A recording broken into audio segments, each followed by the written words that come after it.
Howdy, and prepare to have your mind blown by our new and innovative product, Good Vibrations, which is sure to change the dynamic of the alarm clock industry forever. Now, to start off, we're going to play this entertaining video for you guys.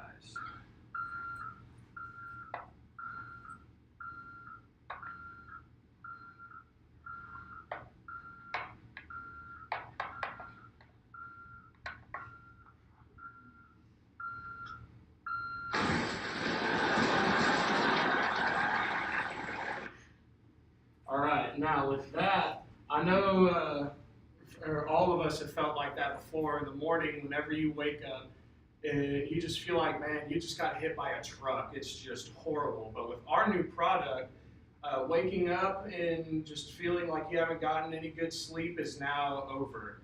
Our product, first and foremost, functions as an alarm clock.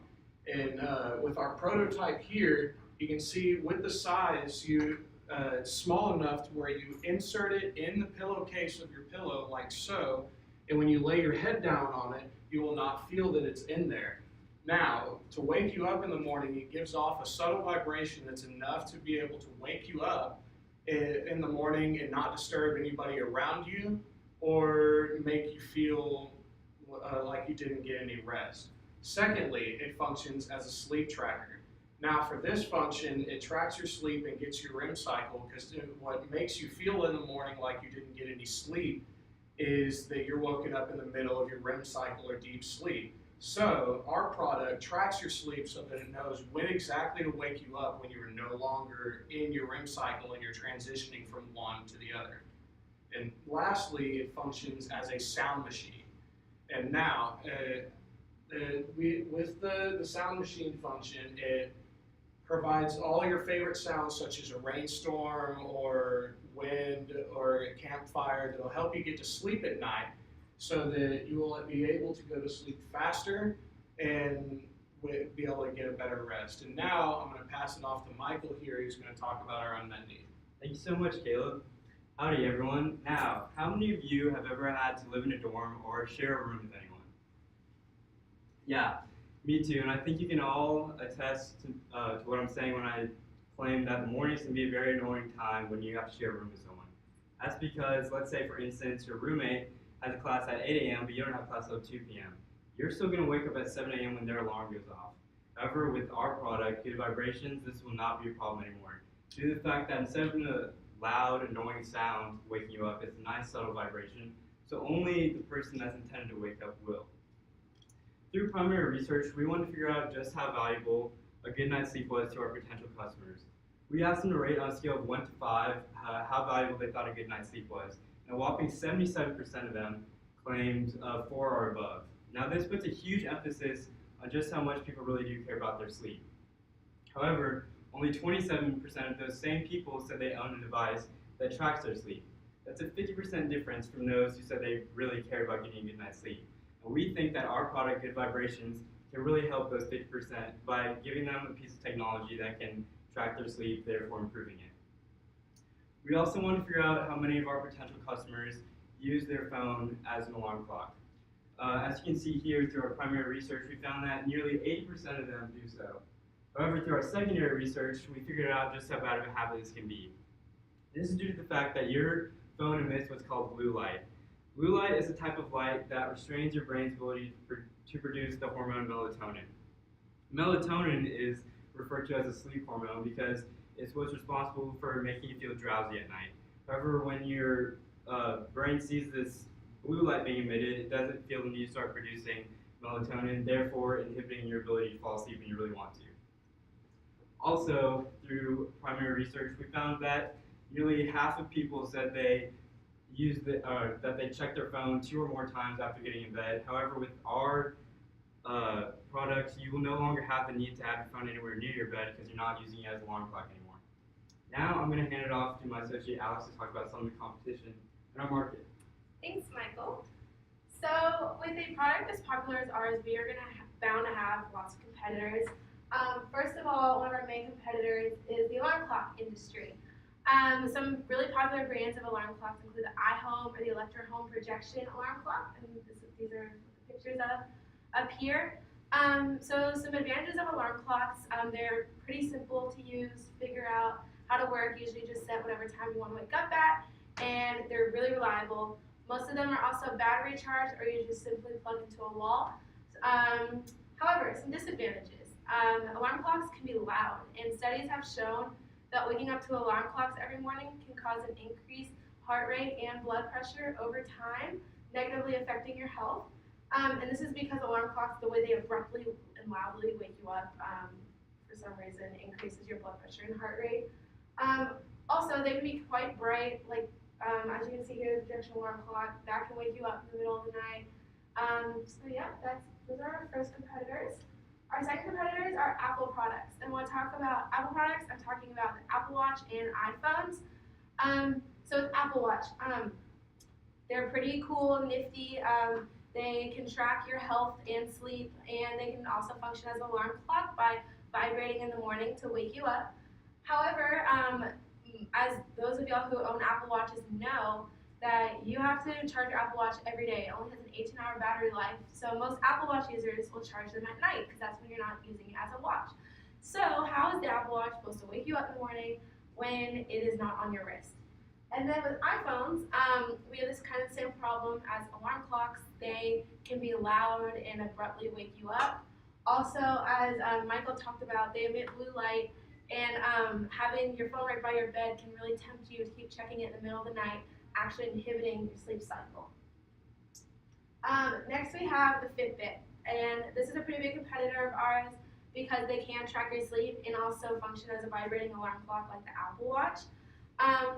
Again though, you have to charge these about once every 2 days, and they're pretty uncomfortable to sleep with, whereas our product, Good Vibrations, super comfortable.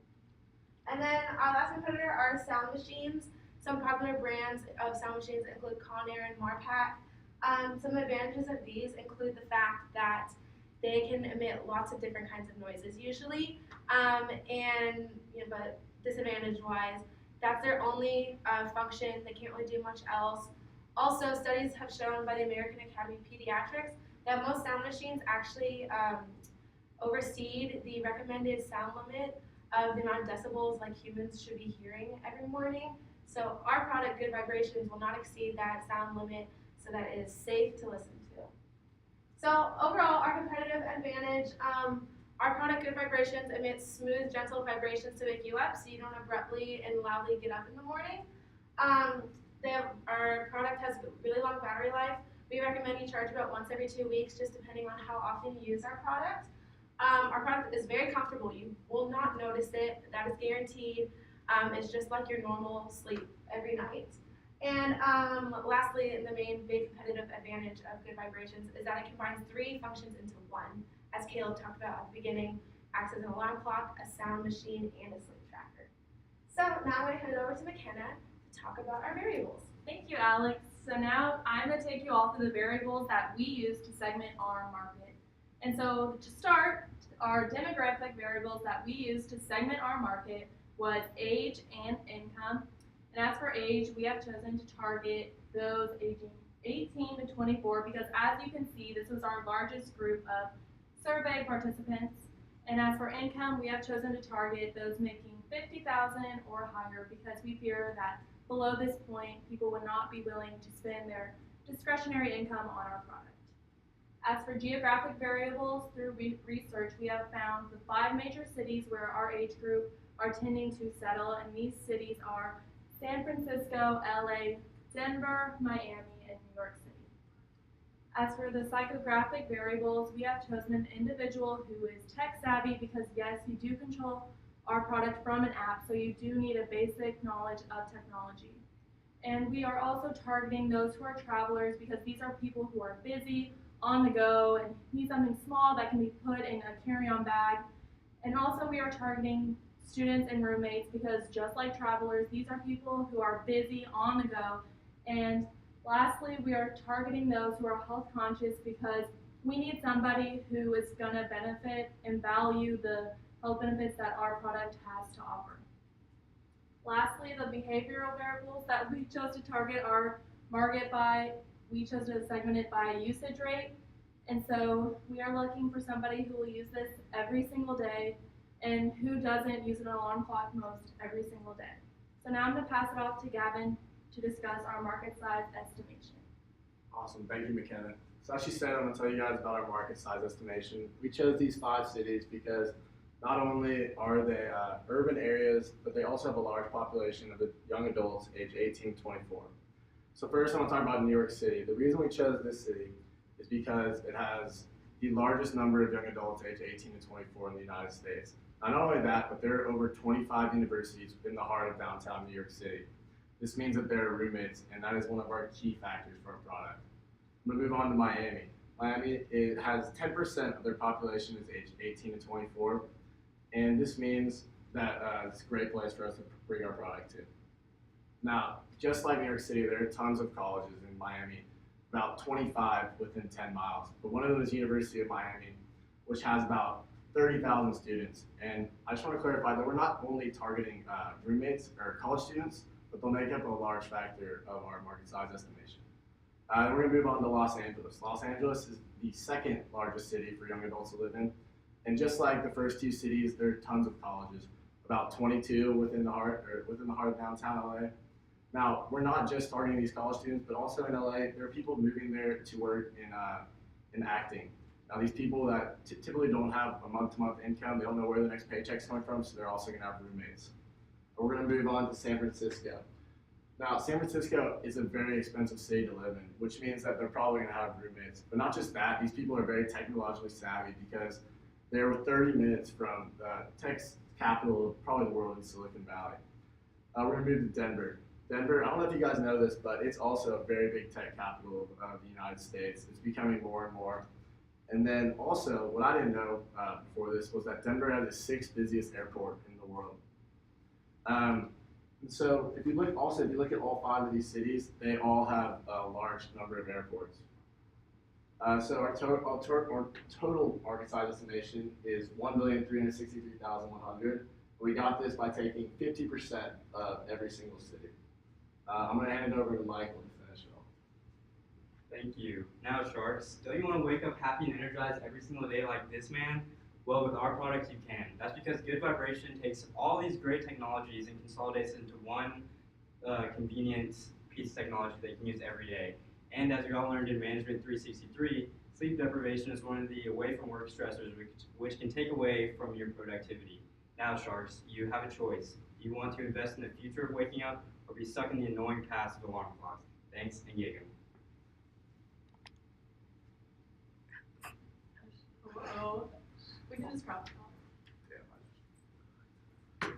Oh, I got so jumbled on my words. I was like, How close are we at the end? I didn't know.